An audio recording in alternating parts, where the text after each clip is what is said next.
서울시가 어느 때보다 뜨겁습니다. 바로 김영선 전 국회의원의 정치 조력자로 알려진 명태규 씨의 수상한 녹취 때문입니다. 국회의원이 삥 뜯긴 거 아니냐는 말도 나옵니다. 무엇보다 이 사건은 대통령 부인인 김건희의 공천 개입과 국정농단으로까지 의혹이 전개되는 모습입니다. 오늘은 송순호 더불어민주당 경남도당위원장을 모시고 대통령 부인인 김건희의 공천 개입과 국정농단에 대해 이야기해 보도록 하겠습니다.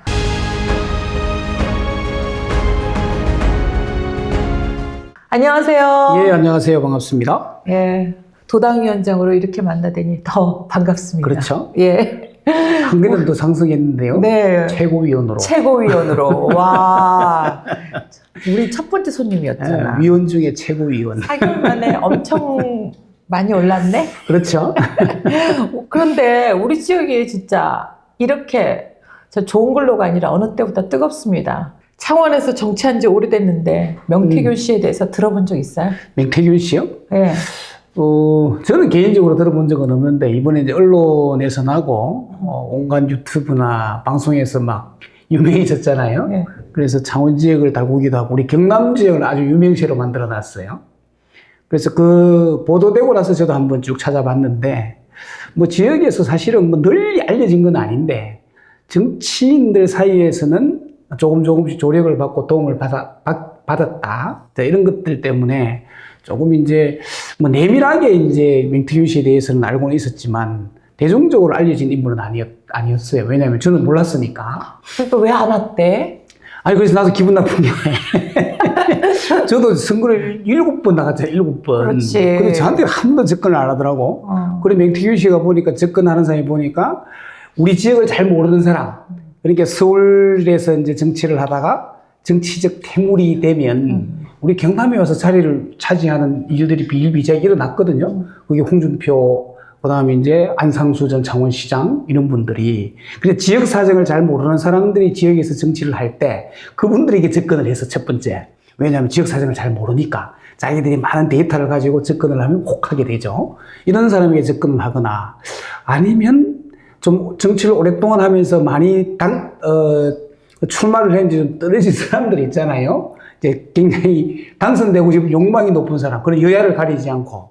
그런데 그런 사람이 다 가는 건 아니고 돈이 좀 있게 생긴 사람. 여기에 접근을 했더라고. 그래서 보니까 저는 그 지역의 사정을 모르는 사람도 아니고, 그 다음에 이제 돈이 있는 것도 아니니까 저한테 접근 안 한 것 같은데, 명태균 씨 사람 그렇게 차별하는 거 아닙니다. 저한테도 안 봐줬으면 고맙겠습니다. 근데 다른 사람들한테 얘기 들으니까 윤한홍 그 사무실을 몇 번 들어갔다고 하더라고요. 뭐 그렇죠. 지역에 보니까 이제 국민의힘 소속에 있는 정치인들에게는 좀 접근을 많이 했는 것 같고요.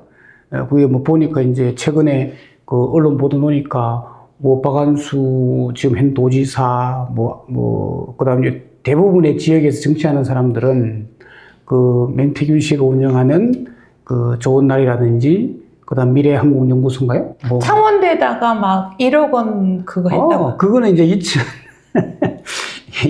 친구라 나이가 내가 정확히 모르겠어요. 제가 알기로는 75년생이에요. 에이? 제가 알기로는 70년생이라던데. 70년생. 다 정보가 다르구나. 어쨌든 그래 이 친구가 2003년도에 그 좋은 날이라는 이제 광고 기획사를 이제 차려가지고 돈을 조금 벌었던 모양이죠. 그러면서 이제 2013년도에 보니까 창원대학교에 1억 원을 이제 발전기금을 내놓겠다고. 그게 2013년 8월 29일인가 그래요. 그래서 언론에 막 지역 언론들 대문짝에 다 나왔어요. 주식회사 사진도 나오고. 좋은 날 1억 뭐 창원대학교 발전기금으로 뭐 기탁 이렇게 해가지고 사진도 나오고 이랬단 말이에요. 그래서 저는 궁금했어요. 야, 과연 이 친구가 1억이라는 돈을 창원대학교 진짜 다 냈을까? 이렇게 해서 제가 최근에 한번 스크린을 해봤는데 뭐 저도 정확하지는 않은데 흘려 들려오는 소문에는 1억 발전기금에 이제 기탁한다고 협약을 맺어놓고 한 2천만 원 정도 발전한 8천만 원인가 먹고. 그 다음에 보니까 이 친구가 예전에 이제 그 오래전에 보면 이제 한국 그 KT 그 전화번호부 책이 있어요. 네. 인명부도 있고, 그다음 상호 넣으면 전화번호 있고, 인명부 찾으면 예를 들면 송순호 찾으면 송순호 찾아보면 그게 전화번호가 뭐 123에 얼마 이렇게 나오는 인명부 전화번호부 책이 있었거든. 이 전화번호부 책을 아마 출간을 했던, 업을 했던 것 같아요. 그러면 여기에 이제 광고도 따고 막 그러거든요. 그러면 그걸 이제, 무료로 이제 배치를 하는데 사람들이 광고료를 주고, 그 사람에게 홍보를 하는 거죠, 예를 들면. 그걸 이제 했던 것 같은데, 이걸 내가 돈을 벌고, 또 주식회사 뭐 좋은 날 만들고, 또 좋은 날 리서치 이렇게 만들어서 결국은 여론조사까지 갔는데요.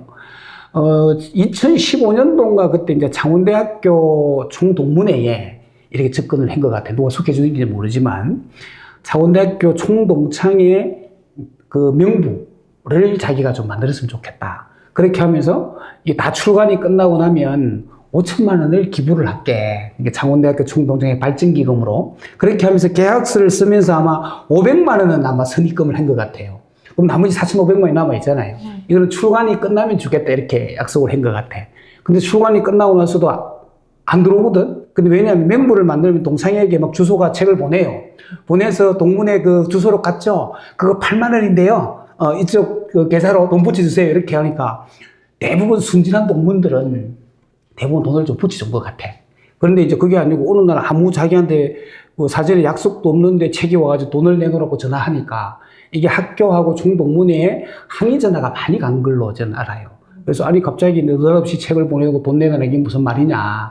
하여튼 그렇게 해서 동문들로부터 책값을 받아서 수익은 챙겼을 텐데 그러면 수익을 출간을 하고 나면 약속했던 5천만 원, 500만 원, 4천만 원 동문회에 줘야 될 거 아니에요. 그것도 안 주는 걸로 안 줬다고 그래요. 땡가 먹은 거죠. 사짜기질이 있네. 조금은 사짜기질이 너무하죠. 너무해요. 아니 제 지인도 이제 자기 남편 사무실에 자주 왔었대요. 그 명태 그래갖고 자기는 딱 보니까 막 이준석이 전화도 막 하고 막 자기 사진도 보여주고 이래갖고 딱 보니까 사짜 기질이 있는 것 같더래. 그래갖고 남편 뭐 아니 왜 저런 사람이랑 사귀냐고 그랬더니 남편이 김건희 한라인이야. 딱 그 말에 그 말에 넘어가더라고. 근데 아니. 김영선 국회의원 세비를 절반을 갖다가 1원까지 딱 그거 해야 된다고. 반띵. 반띵. 아니, 이런 거 처음이지 않나? 이게 처음이 아니고, 이제, 그거 보면 세계 정치사의 역사를 새로 쓰는 거죠. 한국 정치사를 넘어서. 네. 왜냐하면 이제 국회의원이라고 하면 사실은 이제 권력을 가지고 있는 사람이잖아. 원래 삥 뜯으면 권력을 잡은 사람이 권력이 없는 사람이 삥을 뜯는 거거든. 그런데 국회의원은 어찌 보면 대한민국에서는 굉장히 큰 권한을 가진 사람이고 권력자에 해당되는 사람이에요. 그래서 국회의원 하면. 그렇죠. 아니, 거기다가 또 5선 국회의원. 그렇지. 나이도 10살 정도 많고. 그래서 삥을 뜯으면 국회의원이 삥 뜯는 거는 뭐 이렇게 뭐 언론을 통해서나 그렇게 해가지고 뭐 이제 부정이나 청탁 이런 것 때문에 뭐 잡혀도 들어가고 국회의원직을 잃고 이런 사건 사고들은 많이 봤는데 야 일반 그 기획을 좀 도와줬던 유권자가 국회의원을 상대로 월급의 반을 그죠? 네. 내놔라. 그것도 1원이라도 틀리면 끝이라고. 끝이다. 협박하고. 야, 그건 이제 권력의 힘은 김정선 전 5선 국회의원보다도 명태균 씨가 훨씬 더 큰 힘을 가졌다 봐야 되는 거죠. 그러니까 그 이 힘이 힘은 어디에서 나왔을까? 그렇지. 그렇죠. 우리는 말이야. 그 힘은 도대체 어디서 그러니까 나왔을까? 그 힘의 근원은 결국은 공천이 되도록 김영선이를 지금 보궐선거에서 공천으로 만들어준 힘이 있는 거지. 그렇지. 그걸 명태균이가 힘을 가졌을까? 저는 아니라고 보거든요. 그렇죠. 그 힘을 가졌던 게 장관에 오는 게 김건희 여사의 힘이다. 그 직라인이다. 그것 때문에 힘을 가지게 되는 거죠. 근데 김건희만 그런 게 아니라 그 윤석열 대통령도 김영선으로 했어. 뭐 이런 얘기를 전화하니까 하고 자기가 이제 전화했다는 거잖아요. 그러니까. 그래 보니까 윤석열 대통령은 자기는 김영선이라고 하던데 네. 이렇게 자기 녹취록에 보면 그렇게 나와 있거든요.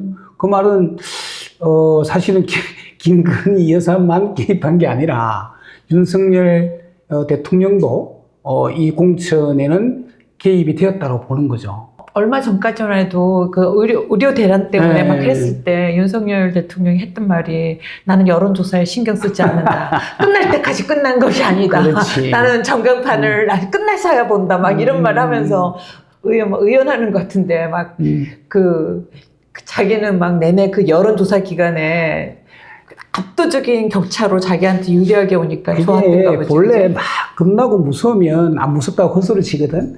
시골길에 캄캄한 밤에 길을 걸어가잖아요. 그럴 때 사실 무섭잖아. 그럴 때는 무섭지 않은 걸 표내기 위해서 뭐냐면 오히려 막 큰 소리 치면서 막 걸어가거든. 뭐 하나도 안 무서워. 나와보라 그래 하면서 막 제가 그런 경험이 있어요. 그때 소울은 얼마나 쫄렸는지 몰라요. 무서웠거든. 그런데 윤석열 대통령은 뭐냐면 지지율에 신경 안 쓴다. 큰 소리 치잖아. 그거는 소울은 지지율 겁나게 신경 쓴다는 시그널이야 사실은. 근데 아까 지인의 이제 그 남편이라고 했잖아요. 그래 그 남편이 그 사람을 도사로 부른대. 도사로 그 명태균을. 명태균 씨를? 그래갖고 내 지인이 했던 말이 아니 도사가 왜 지 운명을 못 봐?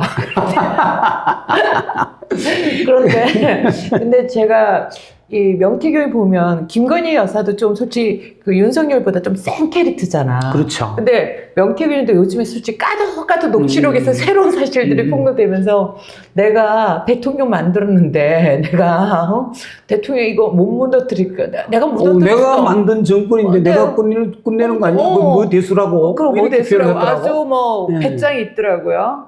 그런 거 보면 배짱도 있고 통도 커. 그리고 뭐가 좀 세. 뭔지 모르지만 하여튼 세. 근데 나는 그 세긴 센데 아직까지 자기가 뭘 잘못했는지 모르는 것 같아. 그러니까 자기네는 뭐 내가 돈 빌려준 거 빌려준 돈 받는 게 뭐 문제냐? 말이 안 맞잖아.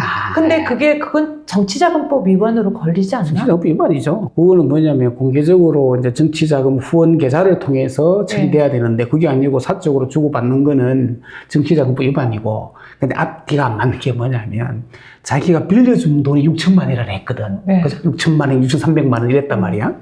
근데 빌려준 돈을 받으면 6천만 원 받든지 6,300만 원 받으면 될 거 아니에요. 근데 세비 반띵에 920만 원씩 받은 게 거의 1억이야. 9,700 몇십만 원을 받았더라고. 그럼 자기가 빌려준 6천만 원 훨씬 초과해서 받은 거잖아. 그럼 그것도 앞뒤가 안 맞는 거야. 그래서 다 거짓말이야. 다 거짓말. 그러니까 나는 그게 막 그런 사람이 정치적인 감각이 있다고 그러고 능력이 있다고 그러고 그만큼 우리 사회가 너무 허술한 것 같아. 허술할 수도 있는데 예를 들면 이제 자기가 조급하거나 아니면 뭔가를 꼭 이루어야 되는데 그런 갖추어진 실력이 없거나 토대가 없으면 뭐 누군가로부터 도움을 받고 기대고 싶은 사람이 있는 거는 정치가 대부분 그래요. 그런데 명태균 씨가 저는 다른 거는 모르지만 데이터는 엄청나게 가지고 있을 거라고 봐요. 그게 뭐냐면 애초부터 본인이 했던 일들이 KT 전화번호부를 만든 일부터 했다 그랬잖아요. 그럼 KT에는 뭐냐면 그게 임명부와 상호와 관련된 전화번호부, 전화. 이게 데이터죠. 예를 들면 정보죠, 정보. 거기에다가 아까 했던 대로 각 동창회나 동문회의 주소록을 만들어준다고 해서 그건 오리지널 실질적으로 엄청난 데이터거든. 정보거든. 그렇지. 그게 뭐냐면 사람 이름, 전화번호, 주소, 그다음 몇 년생 학교로 같은 몇 기 이런 기수까지. 그죠? 그게 동별로 다 분류를 할 수 있는 거잖아요. 그럼 이것들 예를 들면 20만 명 아니면 50만 명에 해당되는 이제 인적인 자원과 정보를 가지고 있다면 이건 엄청난 정보예요. 그래서 아까 그랬잖아요. 지역을 잘 모르는 사람이 정치에 출마하려고 오면 그 사람이 꼭 필요한 게 뭐냐면 그런 이제 데이터들이거든. 이걸 보여주면서 선거와 관련해서 제가 도와드리겠습니다. 그리고 지역 현안을 잘 모르니 이런 지역과 현안과 관련해서는 정책 이렇게 내고 이렇게 하면 반드시 이깁니다. 그리고 여론조사를 하잖아요. 여론조사 기간을 자기가 했으니까. 여론조사를 내가 어떻게 하는지 모르지만은 자기가 원하는 대로 유리하게 만들어줄 것 같아, 만들어준 것 같아.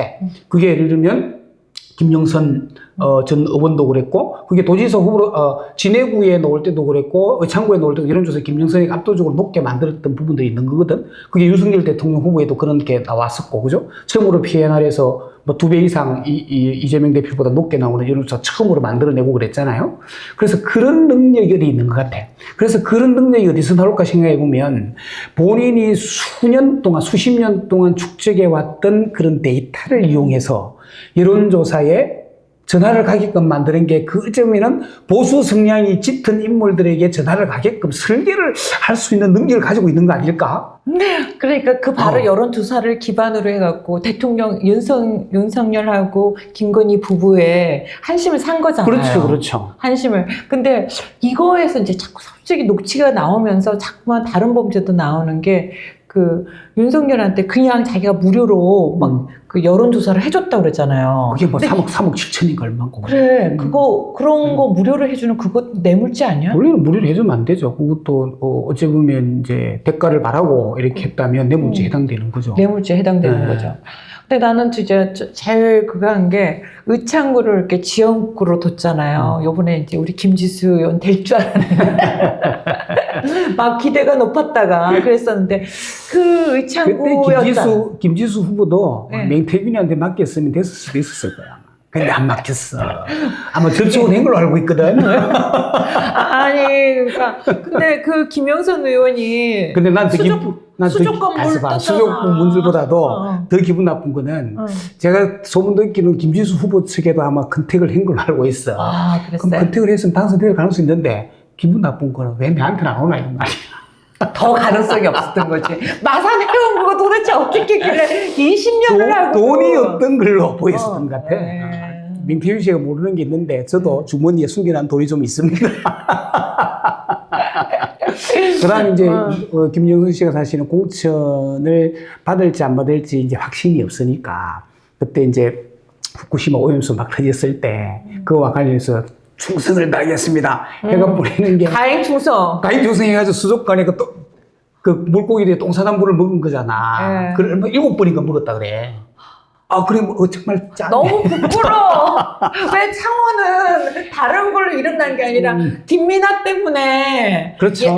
이태원 참사 가족들 그 피해자 유족들한테 막 막말해갖고 우리 또 막 어떻게 막 그러고 이번에 또 아니, 그리고 우리 창원시나 경남에는 보면 자괴감을 왜 유권자로서 자괴감을 느끼지? 난 그 그러니까. 얘기 때문에 모셨어. 그래, 시의원이든 국회의원이든 공직자들이 이게 행편이 없으니까 그 모든 것이 행위에 대한 부끄러움의 몫을 우리 도민들이 유권자들이 가져야 되는 거야.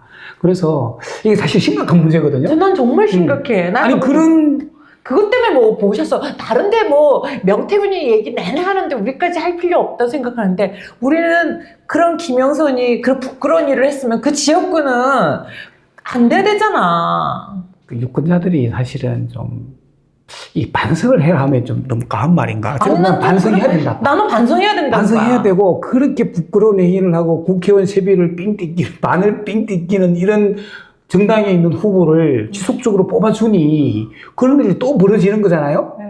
그러니까 우리 유권자들이 정말 이런 모습을 보면서 이번에는 정말 좀 바꿔봐야 되는데 아니 정말 국민의힘에게 계속 찍어줬더니 계속 김민아 같이 정말 막말하고 정말 창원 시민들을 부끄러워 고개를 못 들 정도로 만드는 이런 의원들이 공직자로 나가잖아요. 그다음 국회의원도 마찬가지고. 그래서 우리 경남이나 우리 특히 창원 지역에 있는 유권자들은 한번 이게 좀 진짜 어떻게 하는지 좀 고민스럽네. 아니 나는 요즘에 보면 그 보수 쪽에 뭐 조선일보도 버렸다고 얘기할 정도로 그래갖고 조갑재 그 보수 인사 중에 한 사람이 그러는 거야. 윤석열 대통령이 불을 질렀다. 그것도 큰 불을 질렀다. 그런데 거기에 대해서 국민의힘 이런 사람들이 국회의원들이 아무 말도 안 하고 있다. 구경만 하고 있다. 이거 정치인으로서 너무 비열한 짓이다.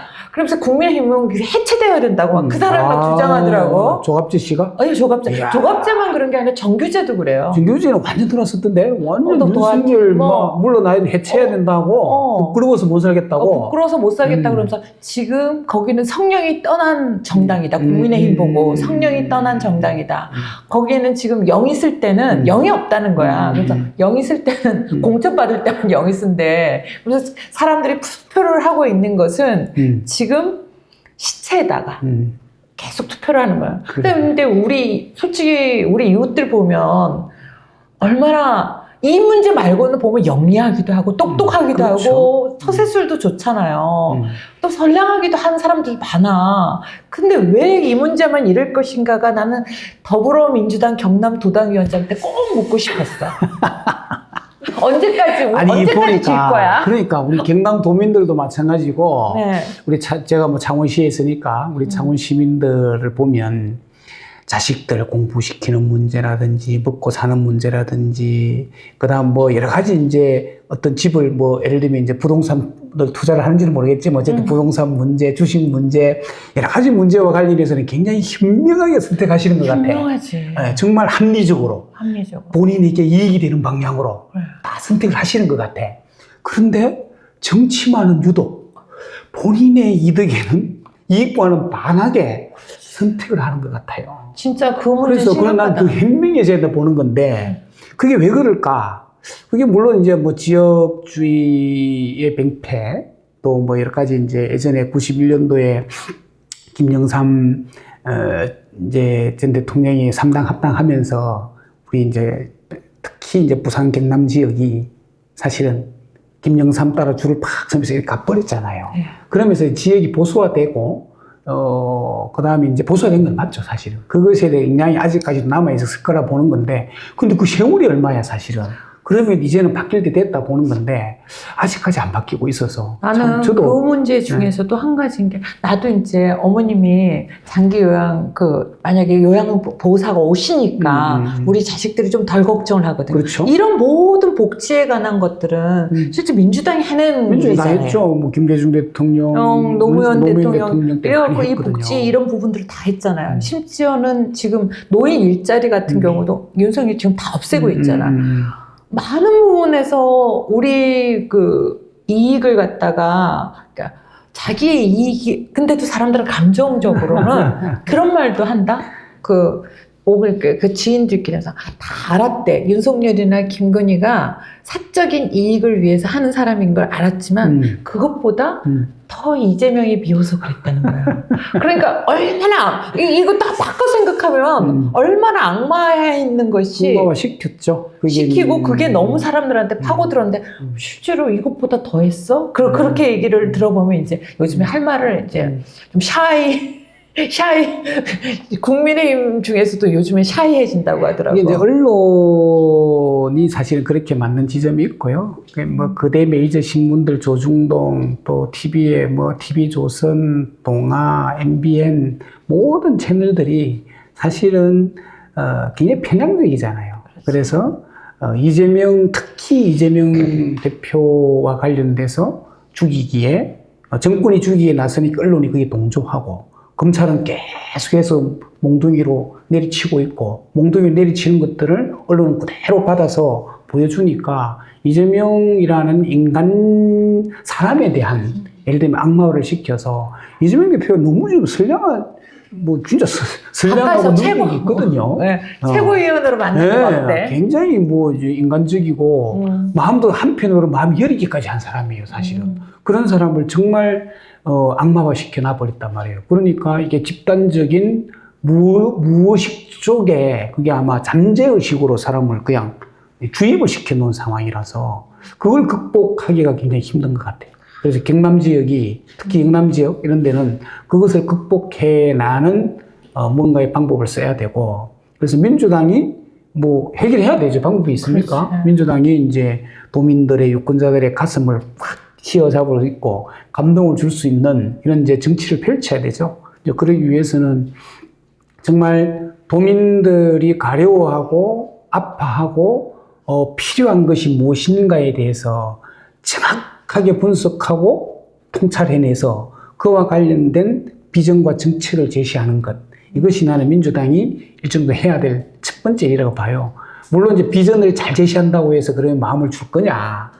저는 줄 거라 봅니다. 저도 그래야 된다고. 시간이 조금 조금 더 가야 되겠지만. 아니 이제 사람들이 당해봐야 안다 뭐 이런 얘기하는데 그 피해날 그 장면 그 서명원 대표가 이제 얘기한 것 중에서 나는 기억이 나는 게 자신은 정치를 혐오해갖고 정치에 대해서 관심도 없고 또 무식해서 솔직히 자기 너무 지금 후회한다 이런 일들을 한 걸 그랬을 때 자기는 그래도 명태균을 처음 만났을 때부터 그 사람 했던 말이니까 약간 그런 냄새가 났다는 거야. 냄새가 나서 자기는 그냥 긴 말을 안 했대. 말을 너무 많이 하면 휘말리기 때문에. 그런데 어떻게 이준석이나 윤석열이나 그래도 최고의 학벌을 나오고 똑똑하고 또 심지어는 자기는 굉장히 지역의 조그만 여론조사로 첫 시작이었는데도 보수 막 언론이라든지 막 그 TV에서 자기네 여론조사한 걸 갖다 그렇게 해갖고 그렇게 속을 수 있냐 그런 말을 했잖아요. 그죠? 그게 이제 우리 그 사람은 자기가 직접 누게 그랬지만 우리 이제 도민들이라든지 아니 우리 유권자들 그냥 막대기만 꽂아도 이렇게 거기다 표를 주는 이런 사람한테 해당되는 거 아닐까? 그렇죠. 뭐 그런 부분들이 있고 그다음에 이제 뭐 김영선 국회의원 한 사람이 아니고 사실은 많은 사람들이 지금 맹투균 씨와 엮여 있거든. 근데 맹투균 씨가 그렇게 뭐 언론에 보면 내가 이준석에 뭐 내가 찾아가는 게 아니고 내가 이준석 오라 하면 와. 그 말인 즉석은 뭐냐면 그게 사실은 이제 PNR이라는 여론조사 기관에서 여론조사를 해서 이준석에게 맞춤형 여론을 만들어주는 거죠. 그 다음 윤석열 대통령에도 마찬가지고, 김영선에도 마찬가지고, 그 다음 누구에도 정하시면 그거와에서 맞춤형 여론조사 결과를 만들어줄 수 했어, 실적으로. 그렇게 했고, 그러니까 정치인의 입장에서는 여론조사가 하나의 어쨌든 자기가 어떤 길을 가고자 하는데 잘 나오는 여론조사가 있으면 그것을 굉장히 잘 이용할 수가 있는 거거든요. 그러면 이제까지 여론조사가 전혀 높은 게 안 나오다가 한 개 높게 나오는 게 여론조사가 나오면 그것을 적극적으로 활용해야 하고 싶은 욕구가 넘치는 거죠. 그렇게 되면 한번 그렇게 해주면 그거와 관련해서는 그 맹태균 씨가 그런 능력이 있다라고 본인들은 판단하는 거고 그와 관련해서 쉽게 말하면 종속적 관계가 될 수밖에 없는 지점이 있는 것 같아요. 눈이 머는 거죠. 권력이 눈이 멀면 앞뒤 안 가리고 나한테 유리한 걸 해주는 사람에게 그냥 레밍처럼 쫓아가는 거야.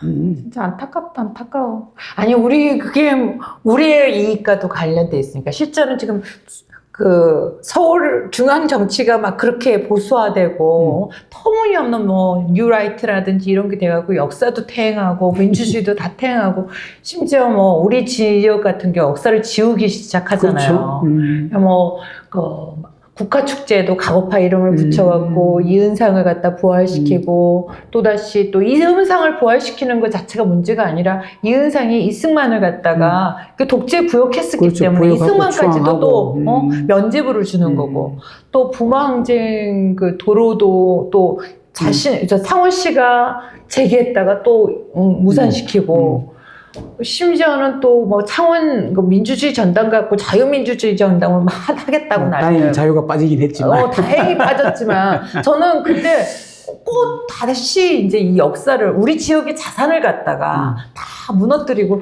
헌법조례 그것도 막 하잖아요. 그래 지금 이제 뭐 경남도 자체가 지금 뭐 이제 사실은 역사적으로 보면은 엉망진창이 되어가고 있고 역사 왜곡에 경남도 행정이나 경남도 의회에서 그걸 부역하고 있어요. 그렇죠?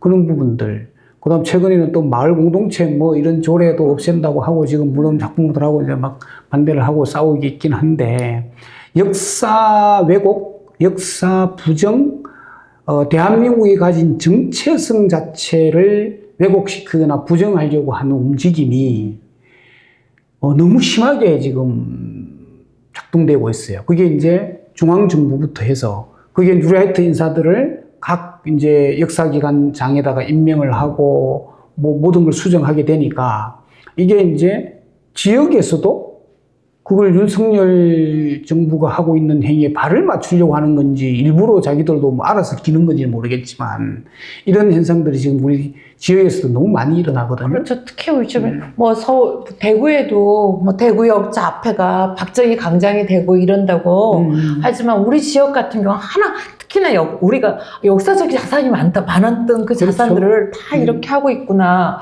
그런데 이제 이게 지방자치에 있는 그 도의회나 시에서 완전히 국민의힘 쪽에서 장악되어 있으니까 제지가 안 되는 거잖아요. 견제가 안 되는 거죠. 견제가 안 되잖아요. 견제가 안 되고 예. 행정이나 이제 여기에서 그런 이제 잘못된 길로 가거나 역사를 부정하거나 퇴행하는 것으로 민주주의가 퇴행하는 것을 집행부가 그렇게 하려고 하면 의회에서 그걸 견제를 해줘야 된다고요?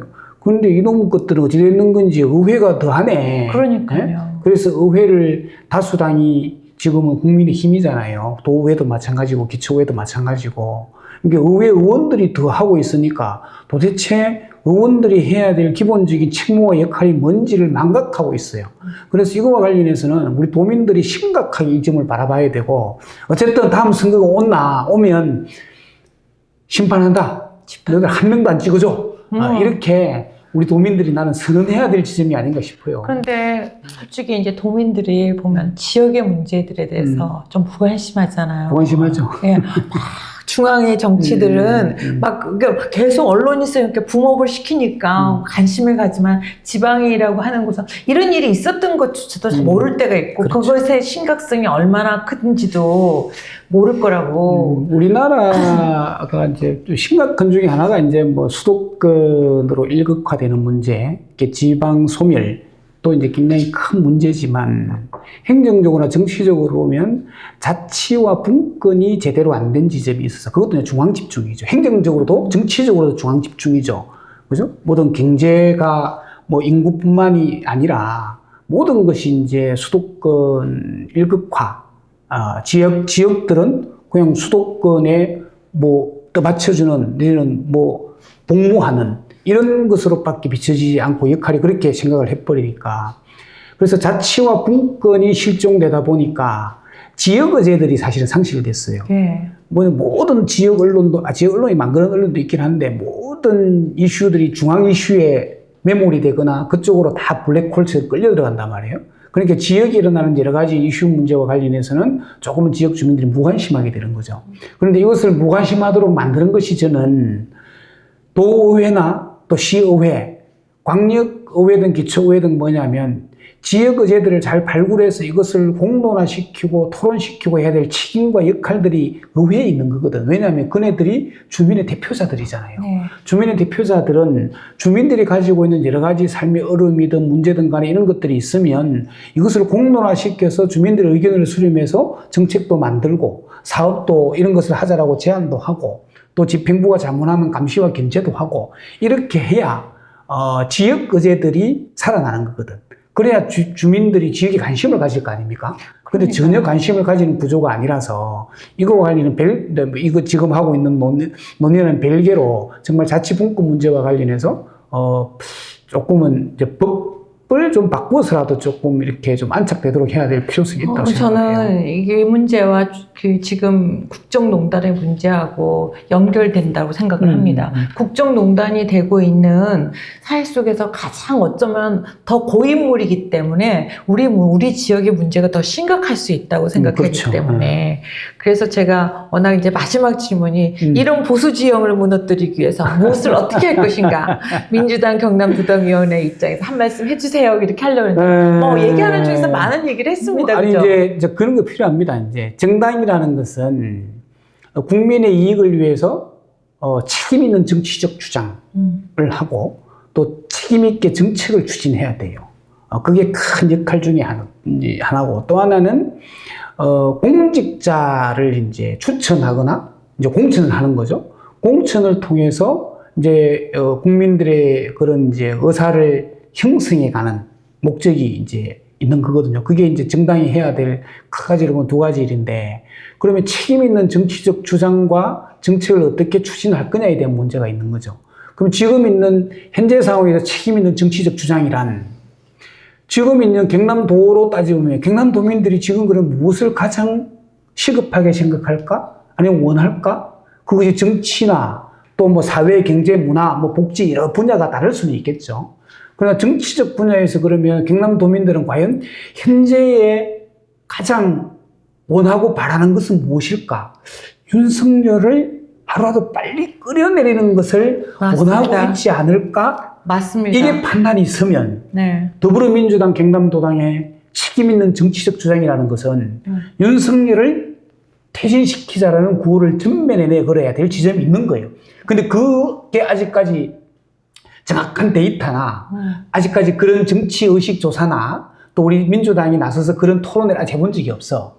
그래서 그럼 그걸 하세요. 지금 할 겁니다. 하세요. 그래서 근역별 토론회를 이제 준비를 하고 있고 그런 걸 통해서 도민들의 의견과 당원들의 의견을 수렴해서 정치적 주장과 관련해서 놓으면 그 정치적 주장을 더불어민주당이 책임 있게 한번 해보려고. 이러다 나라가 망할 것 같습니다. 네. 오늘은 송순호 민주당 경남도당위원장을 모시고 결론이 나왔죠. 그죠? 선출되지 않은 비선 권력이 어떻게 국정을 만지고 나라를 위태롭게 하는가를 우리는 최순실 사태를 통해 뼈아프게 깨친 바 있습니다. 그런데도 정작 최순실 씨와 박근혜 대통령을 잡아놓은 당사자인 윤석열 대통령과 김건희 여사 부부만이 깨닫지 못한 채 권력을 휘두른 모습이 안타깝습니다. 그래서 어떻게 하실 거죠? 잘하겠습니다. 네. 이춘의 세상만사 오늘은 여기까지입니다. 감사합니다. 네, 고맙습니다.